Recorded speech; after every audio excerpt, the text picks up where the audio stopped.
Hello, this is ThatGTAReviewer reviewing the PlayStation 4 DualShock 4 controller. This is the blue edition, as you can see, and it's a very nice controller. I was normally not a fan of the PlayStation controllers until I laid my hands on this. This is an amazing, comfortable controller that really stands out as an amazing controller for the next gen. In my opinion, the definitive controller for next gen. And I'm normally an Xbox guy when it comes to controllers. I absolutely hated the PlayStation controller design, especially of the PS3. Ironically, since I've gotten used to this, which is an amazing improvement, I actually got better at playing PlayStation 2 and 1 games, as well as 3. Just because I just finally got used to this, dual stick design being lower than the D-pad.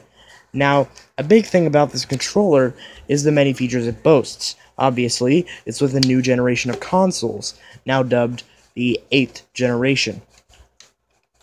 Now, it has many features. However, there's one controller where I compare it to in particular. Wait, what? That's it. This is ridiculous. I gotta go and think about this. Okay, enough thinking. Anyway, this is the Wii controller. Practically a TV remote. PS4 controller. An actual controller. I mean, unless you count like playing it like this. But still. An actual modern gen controller. What makes these similar in any way, shape, or form?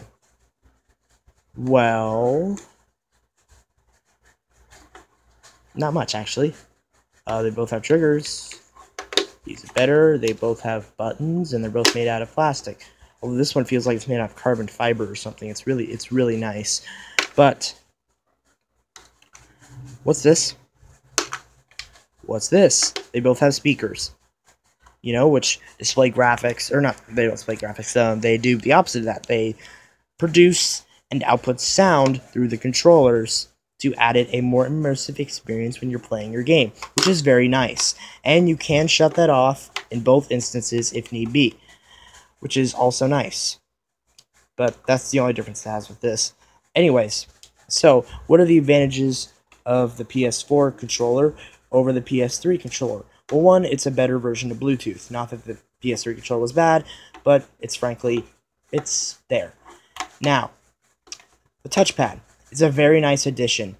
It's very nice. It currently, I believe, works with the web browser, which is what it should have worked in the first place, but I have a laptop, so I don't really need that, though it is a very old laptop.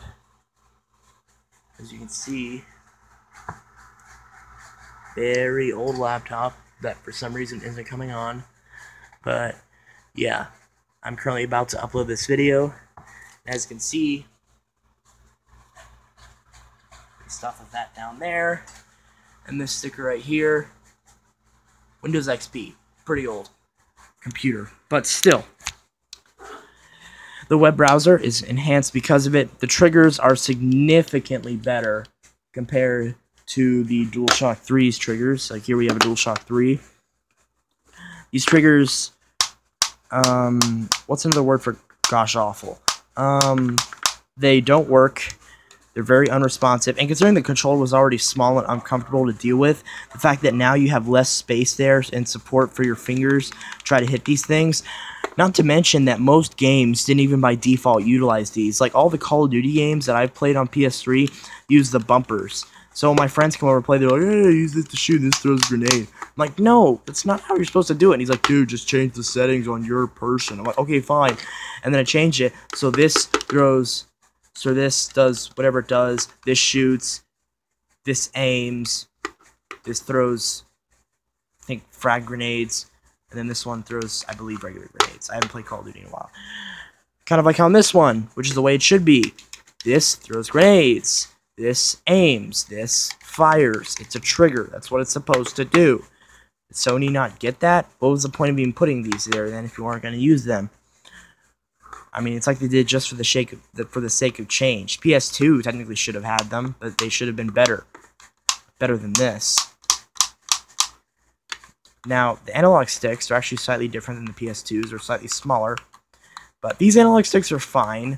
but I prefer concave thumbsticks, and this gives you the best of both worlds. It gives you the concavity for the grippiness, and it also gives you the little out dent, or the, you know, it has the dip but not the full dip. It kind of goes out like that. It's got like concaved, and then in the middle it's convexed. That's what I'm looking for. So then you get the grip, but you also get the precision. Earlier models were having issues where the controller rubbery stuff would come off, and then they later changed it to a slightly rougher material, which is what the default controller for my PS4 came with, because I bought it in Christmas 2014. And then later on, they basically went back to the original softer, you know, more comfortable material, but at the same time made it slightly more grippy and a lot more durable, which is very nice. So it proves that Sony's really listening to their customers for this generation, although no backwards compatibility. Yeah. Micro USB, which is a pretty big complaint for me and a lot of other people, because mini USB, I guess people say it's on its way out. I have no evidence of that. Nothing really used mini USB in the first place. So, I mean, you know, more than micro USB, so I don't really see what the big deal is.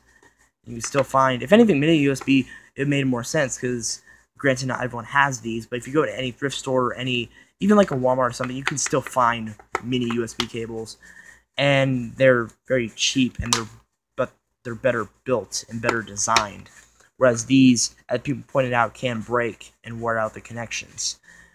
So, just be careful with that. The bumpers are significantly better. They're amazing on the PS4. They're not clicky, but they give you the nice satisfaction of the push. The triggers are amazing. Buttons, I mean, they feel really good.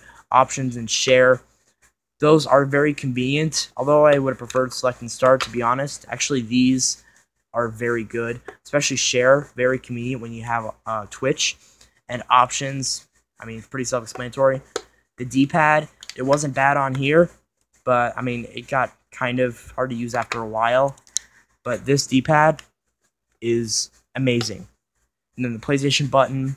And another big thing is that you can use any standard headset with this that uses a standard audio connection. Like, I could literally take the earbuds that came with my phone and use that as the headset for this, and vice versa. I have Turtle Beach P12s, which I use, and which they are very. I've had them for about a year now.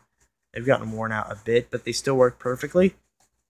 And overall, I mean, if you have a PS4, you have the controller. This is the nice blue edition. I actually have two blue controllers, but because I had a blue and a black, I gave the black to a friend who needed a controller, and then I got another blue from somebody else. So I'm going to sell one of the blue, particularly this one, and then get a red one. So I have a blue and a red controller, because they recently released the red controller. Then again, I have a red PS3 controller over there. So I guess, yeah, it's not really a good idea. If they came out, I wish they came out with an orange controller, because blue and orange are my favorite colors. So if I could have, I mean, please, Sony, give me an orange controller, like a bright orange controller. I would totally buy that. I will just give you my entire wallet and whatever's in it. I mean, all the cards in there are expired anyway, so it doesn't really matter. But I mean, my wallet itself is kind of sentimental, but still, everything in it, at least. And then the light bar, which a lot of people don't like. I actually really like it. Because, I mean, if I really didn't like it that much, I could just disable it. I don't really see what the big deal is. It's not that hard to do. And I really enjoy it. I think it really adds to the experience, and I think it's very nice. Same with the speaker. So, overall, that's pretty much all there is to say. There's quite a lot to say about this compared to this. You know, it fits better in the hands. It's slightly bigger, designed for more Western audiences' hands. Better triggers, better pretty much everything. But at the same time, it can stand on its own as a great controller, along with another amazing controller from last generation, the Xbox 360 controller. And in fact, this would still be superior in my opinion, were it not for the fact that the D-pad on this is absolute crap, even on the newer ones. So because of the D-pad and the extra features, this one wins out as my favorite controller, at least modern-ish controller of all time. So, that's just a little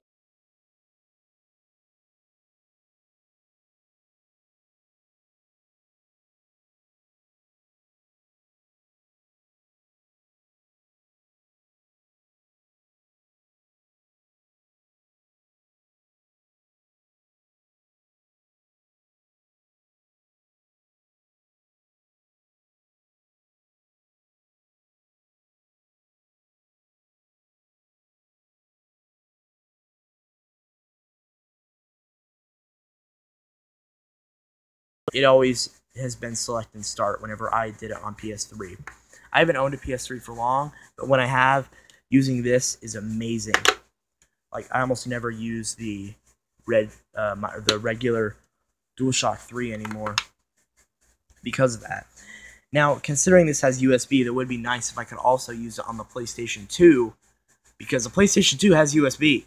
So there's no excuse. I know that's like USB like 1.1 or something. This is USB 3.0, I believe. But still, it should work. I want this to work on PS2. Then I can play this for all of my PlayStation games. Now, I do still prefer using the PS2 and PS1 controllers for those just because they're authentic and, you know, the triggers don't suck. That frame. But still, I would love Sony, if you're watching this, which you probably aren't, but if you are, please do something for us fans who want to use this amazing controller for all of our PlayStation titles. I mean, give us that. I actually don't remember if this actually works for PS1 games on PS3, but I believe it does, because I haven't actually tried that because I don't usually use that feature because I use it on PS2, and I forgot to do it before this review. So I'm not sure, but if I had to guess, I would guess that it would work just fine with PS1 games on here. And obviously, for the ones that don't support it, analog sticks wouldn't do anything, as would, since it's on PS3, touchpad, light bar, other junk like that don't do anything.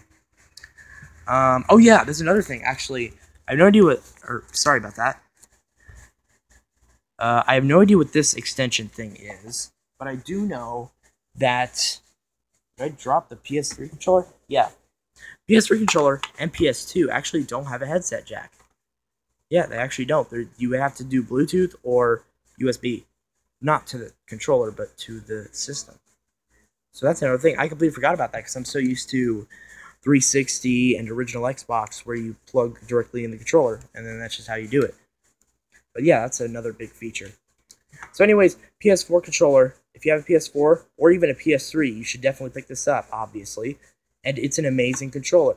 And Sony, please let this work on my PS2 so I can play all of my PlayStation games with this.